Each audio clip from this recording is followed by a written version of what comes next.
We're talking to Kathleen Brown, who was a former St. Jude patient, but actually works for St. Jude. Now, your story is pretty amazing.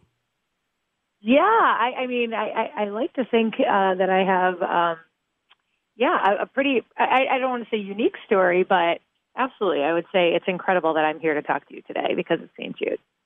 Now, I know you were treated at a different hospital before you went to St. Jude, right? Yes, I was. And I think that's something a lot of people don't realize about St. Jude, that they do collaborate with local hospitals all over the world. So, like many children, if you're starting to develop signs of having cancer, which I wasn't, I just was going into, for a routine checkup going into 8th grade. When my pediatrician noticed a little bump on my back, he referred me to the local hospital. And so it was there that the cancer was diagnosed.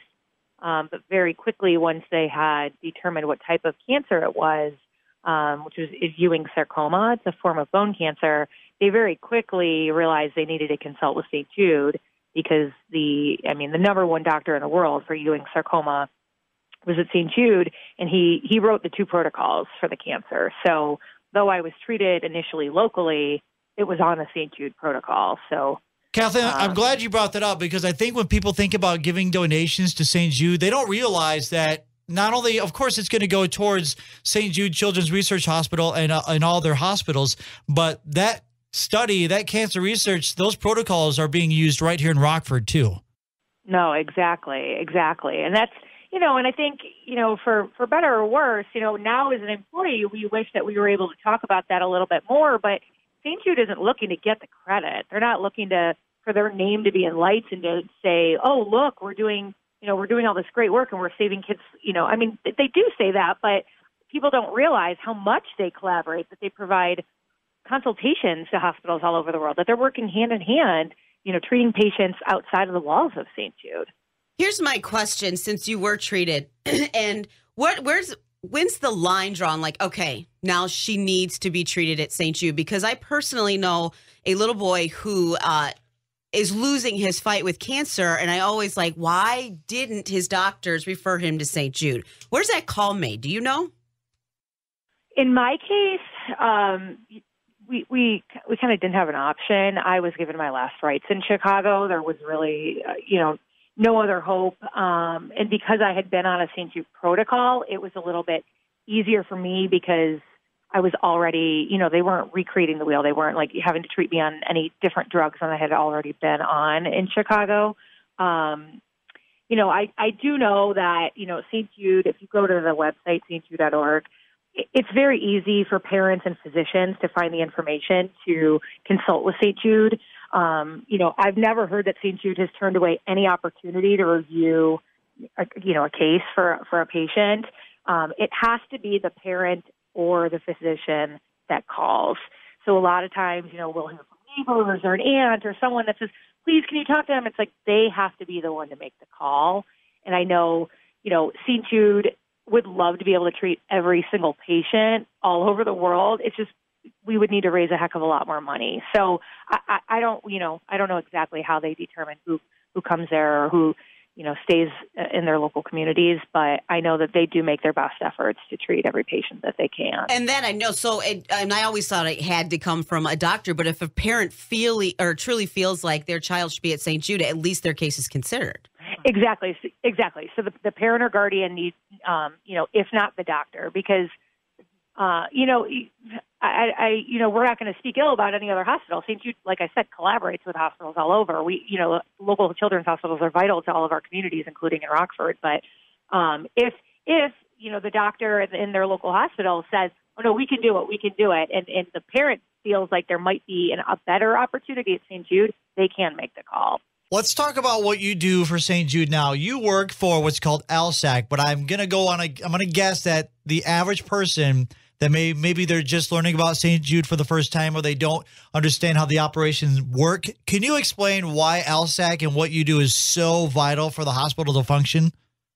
Sure. So ALSAC, it's actually the acronym for the American Lebanese Syrian Associated Charities. So our founder, Danny Thomas, was very true to his Lebanese roots, and basically, he without getting into the full story, which, I'm sure you're going to get into, but, Danny Thomas made this promise to St. Jude that if he was shown his way in life, he would build him a shrine. And, when he became very successful, he never forgot that promise. And he gathered, all of his Lebanese friends and said, this is what my dream is. I want to start this hospital. Will you help me? And so what they did is they just started talking to people and shaking cans around and hosting dinner parties. And that's what we're still doing to this day, over 60 years later. We're the fundraising and awareness organization that supports St. Jude. So without ALSAC, there is no St. Jude, because we're raising the funds and we're giving it to the doctors and the researchers to make the discoveries and to treat as many patients as they can with it. But Danny was clear that he wanted there to be a separation between ALSAC and St. Jude, because we're the fundraisers. We're not the ones that are the brains behind finding a cure for cancer. So that's what our organization does. My role in particular is I work with corporations and companies and small businesses and mid-sized businesses. I get companies involved in fundraising activity for the hospital by engaging their employees and or their customers.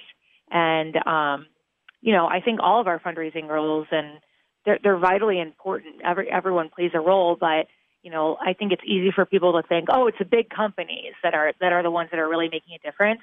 It's actually not. The average donation to St. Jude is $40, and so it's not the big companies necessarily that are writing the checks. It's you and me. It's the people that are making a donation at the register and buying a featured product that supports St. Jude or buying a pinup.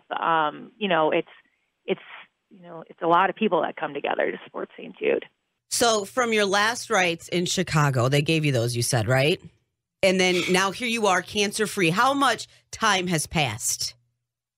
22 years. Wow. Yeah, 22 so years. Around Thanksgiving of 95 is when I was given my last rite. That's incredible. That is absolutely incredible. And is St. Jude still following you? Yeah, we always say once a patient, always a patient. It's funny, some people say, oh, she was a St. Jude patient. I'm like, I hope that I'm always a St. Jude patient. I always want to have the excuse to go back.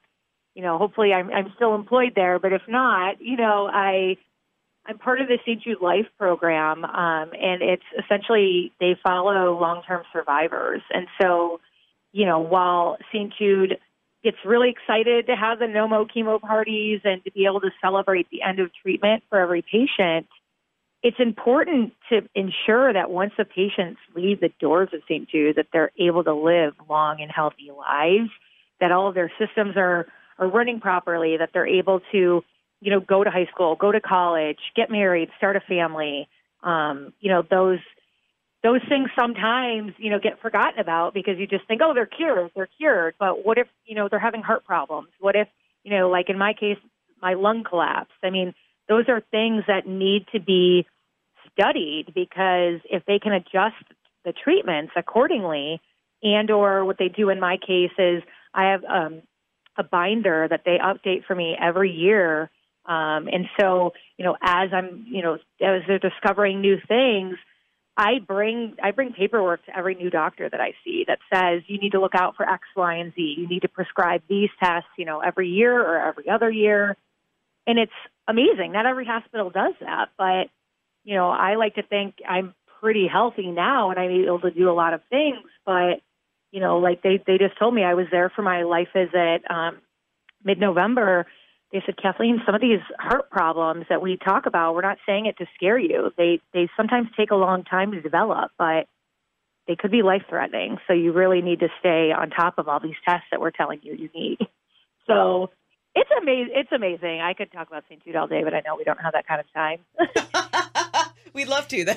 All right, listen, if you want to become a partner in hope, the number is 1-800-372-4999. It'll be easier if you want to text WXXQ to 785-833, and then just click on the link for St. Jude to donate. Kathleen, thank you so much for not only talking about your journey, but also the stuff that we don't normally hear about as far as donations for St. Jude and protocols being freely shared across the world. We greatly appreciate that. Thank you so much, and thank you to all of your listeners for supporting our mission.